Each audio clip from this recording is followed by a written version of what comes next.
Everyone. Thank you for joining me this evening and taking a bit out of your time to listen to me talk about supporting and protecting your family. So before we get started, I really like to just let you know a little bit about who we are. I'm Phil Waddell, as you already know. I am a financial planner at Clarence Place Wealth Management, and we are a senior partner practice of St James's Place. We very much see ourselves as holistic planners. So what that really means is we want to understand everything about you. We want to understand your current situation, but more importantly, we want to understand your future aims and objectives. Once we do all of this, this allows us to create a bespoke financial plan for our clients. And it's something we promise to everybody who sits down and joins the process. Now, the meetings are complimentary, and even if you decide you don't want to work with us at the end, we will still always provide you with that financial plan. When it comes to who we can plan for, to put it quite simply, we can plan for everybody. We work with individuals, families, businesses, trusts, and charities as well. And we cover four main areas: investments and savings, protection against risk, retirement planning, and estate planning. And we're going to concentrate on an element of investments and savings today, but primarily protection against risk. From there, if you have any questions when we start going through, please either fire away in the question box and I'll answer where I can, or wait till the end and let me know from that point of view. So if you know me well, or you've known me for long enough, you know I love a Warren Buffett quote. And this one I think is very fitting for what I want to talk about today. Someone is sitting in the shade today because someone planted a tree a long time ago. So how can we plant trees for our children? There's three main ways to do that. First, we've got junior ISAs, or JISA for short. We've got pensions and we've got bare or absolute trusts. So let's start off with a junior ISA. Now, this works essentially in the same way as our adult ISAs do. They can come in cash forms or stocks and shares forms. Now, the only difference here is the amount that you can pay in to a junior ISA. That's capped at £9,000 a year. However, it doesn't use up of any of your own ISA allowance each year. Parents and guardians can open these and manage these for children until they're 18. However, when the child gets to 16, that's quite a crucial age, because they then can gain control of that account from that point, but they aren't allowed to make any withdrawals until they're 18. So when we set these up for our clients, one of the key things that we do when the child turns 16 is sit down with them and the parents and discuss kind of the fundamentals of investments and why they should leave this and why this has been set up in the first place. Anybody can pay into this. It could be parents, aunts, uncles, grandparents, strangers, if you were that way, if you were that friendly with the average person on the street. And they are free of income tax and capital gains tax. Now, let's look at an example of how that works. So if you were to invest £200 a month into a junior ISA, and we assume an annual growth rate of 5% net of any charges, we can see some of the figures there. But if you start when they're born and do that for 18 years, they could have just under £70,000 in this pot that they could get at 18. Now, that is a very good house deposit. It can help them go into further education, but it provides them a really good financial start to adulthood, which is probably something we wish we could have all said that we had on that side. Although I know what I would have done with a lump sum of money at 18, it's definitely not what my parents would have wanted me for, which is why we spend that time with the children to explain the importance and what this really should be used for. Next up, we've got pensions. Now, when I'm talking about investing for children and I say pensions, you might think this guy's gone a bit crazy. However, anyone between the ages of 0 and 75 can pay into a pension, but you are limited to how much you can pay in to either £60,000 or however much you're earning. And likelihood, you're probably not going to send your toddler into the workplace. So they're not earning any money, which then means you're limited to £3,600 each tax year. But when we take into account the 20% tax relief that's given, that's £2,880 per year that you would pay, around £240 a month. Now, parents and guardians can open and manage these for the children until they're 18. Then when they turn 18, the child takes control. However, normal pension rules apply. So as things things stand, they wouldn't be able to access that money until they're at least 57. So one of the common kind of areas that I talk about with my clients when it comes to this is your children are probably going to hate you between the ages of 18 and 30 until they understand the importance of putting a pension in place. Now, if we look at a working example of this, if you were to max out the pension contribution every year from when they're born to when they're 18, and again, we assume this annual growth of 5% net of charges, they would have a pot of over £1 million when they get to 65. Now, if we use that the 4% withdrawal rule, that will create an annual income of £40,000, let alone the pensions that they would be contributing in during their working life as well. So you're giving them a really, really good kind of, and guaranteeing them some income in later life. We then have bare and absolute trust. Now, this is probably one of the less common investments that we set up for our clients' children. They're also known as designated investment accounts or designated unit trusts, and there is no limit on how much that can be invested into these, unlike pensions or junior ISAs. They're typically invested in a portfolio of unit trusts, and they can provide an element of diversification and tax efficiency when it comes to take your money out. The bank of mum and dad, my favourite type of bank. Now, the bank of mum and dad this year in 2024 is going to be the equivalent of a £5.7 billion mortgage lender. So that is a huge amount of money that's going to be going down the generations. So what, as parents, can you do to help your children in the form of this, or even get grandparents to help out as well? So first and foremost, you can guarantor or even provide a joint application mortgage for the children. We then have intergenerational mortgages. Now, this is something that a number of our clients do.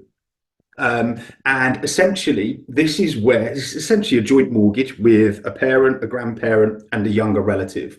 Now, typically, the parents and the grandparents will pay the deposit, and then the young relative will pay those monthly payments going forward. Now, the reason why this is a good opportunity for our clients comes down to estate planning. We're creating a nice debt onto the estate for the parents or the grandparents, which brings their estate value down. So we often use it as a tool for that side of things.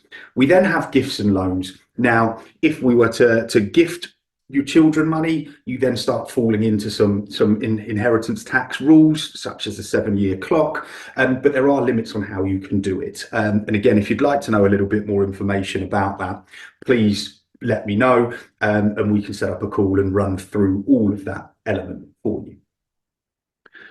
So we've talked about how you can support your family. Now, how can you protect them? One of the main ways that we do this is with insurances. Now, we have insurances to cover everything. You've got car insurance to cover any damage or any theft to your car. We have contents insurance at our home to protect any damages or break-ins to your home. Now, let's picture this. In your garage, you've got a machine, and this machine will print £3,000 a month. Now, it's legal. You won't get arrested for having this machine, so don't worry about that. But if we had that machine, would you insure it? I think the simple answer is yes. And that machine is you. So what would happen if you weren't able to work for a long period of time? What would happen to your family if you were to get hit by a bus tomorrow? How much savings have you got to rely on? And how long would that last you if your income stops? Now, there are very different ways and many different ways that we can use to cover this. We have income protection, life insurance, critical illness cover, and business protection. Now, I'm going to talk about the top three there, and I'm not really going to talk about business protection today because I'm running another webinar in a couple of weeks about running your own limited company, and I'm going to talk about business protection in that one. So please keep an eye out for the invitation and come along to that. So first up, we've got income protection. Now, what income protection does is it will financially support you if you're unable to work through ill health or injury until you are fit to go back to work again. It typically pays either weekly, fortnightly, or monthly, and it will normally pay around 65% of your earnings tax-free. Now, the reason it pays around 65% of your earnings is if it was to pay 100% of your earnings, you're probably never going to go back to work again. So they need to leave a little kind of carrot there to get you back to work again. Now, we can tailor this policy to suit you. So what I really mean by that is, let's say you've got 3 months worth of expenditure in savings. We can put a deferred period onto that plan of 3 months, which means if you were to fall ill today, we let the insurance company know. That starts a 3 month clock. And then from month four, they will start to pay you. Now, typically, the longer that we can have this deferred period, the cheaper your policy will be. And so there are the sorts of things that we can do to tailor this to be a nice bespoke product for your own needs. We then have life insurance. Now, life insurance will pay out a tax-free lump sum, or it can pay out income in the event of death. Now, this really should be set up in trust, and I all too often come across life policies which aren't set up in trust. The reason it should be set up in trust is it allows some protection on that money from care fees, bankruptcy, second marriages, children in second marriages, all of that sort of stuff. Also can help with a slightly speedier payout as well. It doesn't cost anything to set up a trust and move it into trust, and it really should be something that's mandatory, although it isn't yet. But we'll see with an election coming up if that's going to be on one of their agendas. It comes in different forms. So we've got level cover. So let's say we've got a level cover. We've got £500,000 worth of cover. It will stay at £500,000 worth of cover. We then have decreasing cover. Now, this means that every year, the amount that you're insured for decreases every year. So this is typically linked to mortgages, for example. We have increasing, so it's the opposite of decreasing, surprisingly. So instead of your sum assured or the benefit amount going down, it's actually going up. And this is typically used to cover an inheritance tax liability, for example. And then we have convertible. So what convertible really means is it can convert into a whole of life policy through the term of your cover. Now, those four covers that I've just talked about are what's classed as term assurance, which means you will set a particular amount of time that you have that running for. So it could be 30 years, 40 years, it could even be 10 years. And if you were to die in that period, that would pay out. However, if you were to have a 30-year cover and die after 31, unfortunately, that wouldn't pay out. We then have whole of life, and this is a policy that will last forever until you pass away. So essentially guaranteed to pay out as long as you continue paying your monthly premiums. Life cover can be combined with critical illness cover as kind of a joint policy, and this is often a work benefit known as death in service, so it could be a multiple of your salary, for example. Now, I think speaking about protection and life insurance in particular is really, really important. There was a story in the local paper the other week where a young family bought their first home near me, and unfortunately the husband and father passed away, leaving his wife and child without a father, main breadwinner, in a brand new home with little to no savings because it was all used for the house deposit. Now, the local community got together with this one and they set up a crowd fund and were able to kind of save or fund enough money to be able to pay off the mortgage, which is extremely nice of the local community. But this will not happen for everyone. And if this didn't happen in this particular scenario, the wife would have had to get a job, sell the home, and have to find somewhere to live with limited or no income. So really making sure that you've got the bases covered on this side of things can stop those sorts of things from happening. We then have critical illness cover. Now, this will pay out a tax-free lump sum in the event of a diagnosis of a critical illness. And those critical illnesses are typically set out in the kind of policy documents before you sign up, and they come in different forms. Again, in those different forms, we've got level, decreasing, and increasing, similar to the life cover. And again, this can be combined with life cover. Now, this is quite often an additional work benefit. So what I mean by that is you may have to pay a little bit extra, either off your salary or through kind of a deal that your employer may have. Now, the reason why I mention this is because quite often finding it through your employer is going to be considerably cheaper and kind of less stringent underwriting than if you were to go private. I've recently been working with a client on finding some critical illness cover.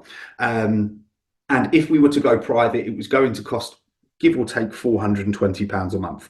We went through his employee benefits, and we found we could get the exact same cover for £67 a month, so considerably cheaper, and the underwriting was much less stringent. So this is something we do with all of our clients. If you've got employee benefits, we will sit down with them, we'll run through it, and we'll find the most cost efficient option for you. So if this is of interest to you, please let me know, and I'll happily sit down with you, spend half an hour. We can run through your employee benefits and find the most cost effective options for you. So we talked about kind of the different types of cover, but what happens if you're to lose capacity? Can your partner access your bank accounts? Who will run your business? Who will manage your finances? Could you sell your home, or who will decide your medical care? Now, just because you're married or in a civil partnership doesn't mean and give the right to the other person to be able to get into your personally owned account. The government just will not allow it. So this is where lasting powers of attorney come in really handy. So it's a legal document. It comes in two types. We've got health and we've got finance. And this really allows someone that you trust to make important decisions for you. And it's used if you were to lose mental capacity. Now, this is really important because let's say, for example, you were to fall ill and there is no kind of treatment currently in the UK that could heal you or make you feel better. But there is a trial treatment over in America that could potentially cure you of whatever ailment you have. But the doctors say, no, sorry, we don't like this, you can't go. And your partner, who hasn't got a lasting power of attorney, drags you out of the hospital on a plane over to the States and gives you that treatment. They could get in an awful lot of trouble on their return for going against a doctor. However, with lasting powers of attorney in place, that is completely gone. It could also be the same thing as, let's just say, for example, you're ill in the UK and you live in London, and there is a special kind of centre up in Manchester that can help cure you or provide that assistance that you need. And you need to go there 3 times a week. That's an awful lot of driving to do. So you might decide, actually, it's easier to up sticks and move nearer to this hospital.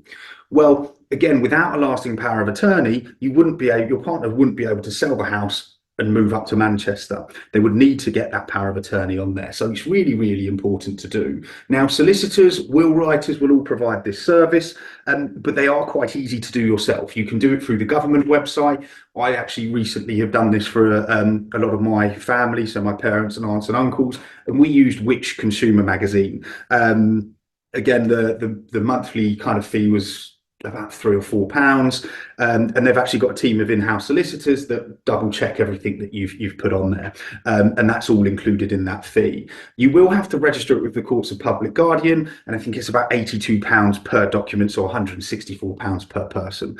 But again, a really vital piece of kind of foundation to financial planning. I always used to think that these were for the older generation. However, when I first started this job, one of the first people that I actually sat down with, and we were talking about lasting powers of attorney, informed me that they've got lasting powers of attorney on their adult son. Because when he was around 18, 19, he got in a motorbike accident and unfortunately lost mental capacity. At the time, he was renting a flat, paying off paying the monthly rent and a few other things. And because he was over 18, they then couldn't cancel his rental agreement. They also couldn't then make sure that money was going into his account to pay off all of his bills and things like that. So they actually amassed, through that side of things, about £6,000 worth of debt, all while they were battling through the Courts of the Public Guardian to get a lasting power of attorney after their son lost capacity. And that again took about 6 months and cost around £3,000 to be able to do it. So all in all, after this, they were in the hole for about £9,500. So really important that you think about getting these in at any age. But I can't stress enough, it's got to be somebody you trust to make these really important decisions for you. So what happens if you die? Well, essentially all of your assets will go to where you put it. as long as you've got a will in place. If you do not have a will in place, your money is distributed according to intestacy law. Now, this is a rather extreme example, but essentially a lot of your money could end up with the Crown. And let's face it, King Charles has enough Range Rovers. He doesn't need any more. So what we want to do is get a will in place and make sure that your assets go to the right people at the right time. Around over 60% of adults don't have wills in place. And this can cause all sorts of trouble later on. Now, always recommend when it goes to setting up a will that you go see a solicitor or a qualified will writer. Reason being, there is an awful lot of nuances that are involved if you don't have, if it's not drafted correctly, i.e., for example, if the beneficiaries were witnesses, your will is then null and void. So we always recommend doing that, and always recommend making sure it's up to date. Again, I've came across a lot of people who have told me they've got a will in place, haven't looked at it for 20 years, and 2 of their 3 children aren't on the will. Going to cause some arguments a bit later down the line. So really, really important that you get one of these set up. And if you were to be a client of mine, as some of the clients on the call can kind of agree with me here, until you get one in place, I'm not going to let you forget about it. And every time we see, I'm going to remind you, we need to get a will set up. It's vitally important. So we can also use trusts. Now, again, similar to the trust that we can set up for children, we quite often recommend for our clients to have trusts set up in their will. Now, they can be set up separately, but these can help protect your estate from care fees, bankruptcy, and inheritance tax. It adds a layer of control onto your money, so you can kind of control who gets it and when they get it. So an example of this is we've set up a trust for one of our clients. Now, if he dies and the children aren't 18, then the guardian of the children will be able to dip into that trust and use the money to pay for clothes, food. They might need to move to a larger house. They can use that money in the trust for that side of things. Then when the children turn 18, they can get out up to 25% of what's in this trust, so 12.5% each. But they can't take anything else out until they're 25. At which stage they get another 12.5% each. And then when they get to 30, essentially it's fair game and they can take the remaining kind of split of the trust. But it just allows you to add that extra layer of control about as to who and when receives the money. Now, tenants in common, this is something that not many people know about, and again is a fantastic little trick to use. So the majority of properties are set up as what's known as joint tenancy. So let's just say we have a husband and wife and they own their home in joint tenancy. That means they both own 100% of the home, so essentially 200% of one thing. Bit crazy, right? Now, what happens here is, let's just say the husband needs to go into long-term care. Local councils can force you to sell your home to pay for your care, which then means what happens to the wife? Where's she going to live? Because you've sold your home and you've paid for your care. Now, they can't do that if you don't own 100% of something. So this is where tenants in common comes in. So we recommend the majority of our clients to change to this, because what this will do is husband owns 50%, wife owns 50%. That then means that the local councils can't force you to sell it because you don't own 100% of the property. So again, a great tool to use to be able to protect your assets if something was to happen to you. So again, a really great way of protecting your home against care fees. And typically another way to do this is to put your property into a trust. That can be quite expensive. This is a cheaper way of doing the same thing. So what are my top tips? So first and foremost, set up a will and lasting powers of attorney. Again, I can't stress enough, these are the financial foundations to all of the financial planning that we do. Really, really vital. What's the point of working hard, saving all of this money, or getting a big life cover that comes into place and it doesn't go where you want it to go? Really, really important to set up. If you've got a will, dig it out. Let's see if it's up to date. We're more than happy to review your will at no cost to see if it's A, still up to date, B, if it's as tax efficient as it can be as well. Ensure that your death benefits are up to date on your pensions and investments. Now, I saw a stat the other day that around 75% of pensions don't have up-to-date death beneficiaries. So that then means who's going to get your money from your pensions or your investments when you pass away? You want it to go to either your partner, your children, or someone you care about. So making sure that those are up to date are really, really important. How to do that? If you've got an online account on your pension, you should be able to log on and view your death nominee. If not, contact HR at work and they'll be able to point you in the right direction. Um, Next tip, understand what protection is available to you through work, and seek private cover if you're left uninsured. So let's just say, for example, you've got a £500,000 mortgage. You earn £100,000 a year and you've got a 3 times death in service benefit. So you've got £300,000 worth of life cover. You've got a shortfall there of 200,000. So then seek to go private for that little bit extra. So you're fully covered. While your children are young, ask friends and family to contribute into a junior ISA or a pension instead of giving them gifts that they'll just throw away. We can see the difference and the amount of money that can be saved just by putting in £200 a month. So again, that can just make your life a little bit easier and also give your child a really good financial head start when they turn into adulthood. So my question to you all today is, are you worried that you do not have enough protection? If that is the case, then please feel free to get in touch. We will offer a free review and make sure that you've got enough protection in place. And if not, we can help arrange to get new cover there for you. So have we got any questions?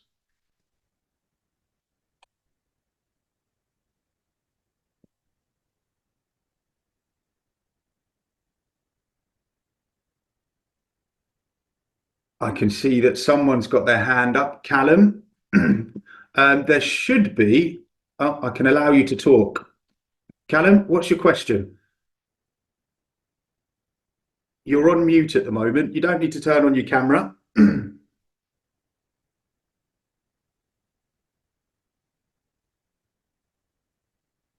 I can't hear you, Callum. If you type it in the chat box, we might be able to find it. Okay. Just had another question here from Kelly. How easy is it to convert my home into tenants in common? It's pretty easy on that side of things. Essentially, it's not something we can do for you. A good solicitor will be able to help, and it would only cost a couple of £100. And if you are interested, please let me know, and I can make the relevant introduction for you. Right, let's see if we can see Callum's question. I'm just going to have to stop sharing to see if that's popped up. No, nothing in there at all. Can you hear me now, Phil? I can, Callum, yes. Sorry about that. Yeah, just to ask around tenants in common. Does it have to be a 50-50 split, or can you agree a different split on that? You can agree a different split on it. So, for example, I've got a client who's got a 95-5 split, which is Cool, thank you. not a problem. Okay, so I'm just going to share my screen again. There we go. Had another question. How do I know how much income protection I need? Well, the simple answer to that is, how much money do you spend? And what we need to do is try and get that to cover your essential expenditure: mortgage, food, insurances, council tax, those sorts of things. So we can make sure that you can concentrate on getting better over worrying about the money from there. Okay, we've had another question from Sam. How do I put my life policy into trust? Well, all of the providers will, if you call up your current insurance provider and let them know that's what you want to do, they will either send you the trust documents, or alternatively, if you want to contact me after this webinar, we'll be more than happy to look into that for you, and we can set that trust up for you at no extra cost. One of the key things when it comes to choosing your trust is how many trustees that you have.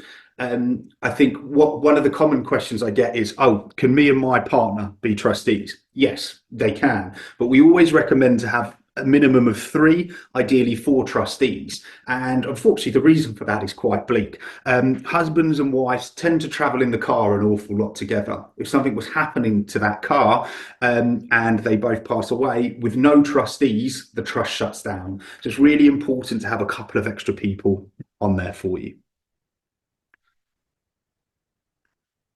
So if there's no other questions, you can see all of my details on the screen there. That QR code will open up what's called my Calendly link, which will allow you to book in for a quick call so we can discuss anything from here. And if not, please feel free to send me an email, give me a phone call, and our website is down there as well. Thank you so much for spending your evening with me. If there's no other questions at all, I will let you go and enjoy the rest of your evening. I will follow up with slide decks and things like that in the morning. And obviously, if you're anything like me and you're going to get off the call and go, I should have asked that question, please feel free to get in touch.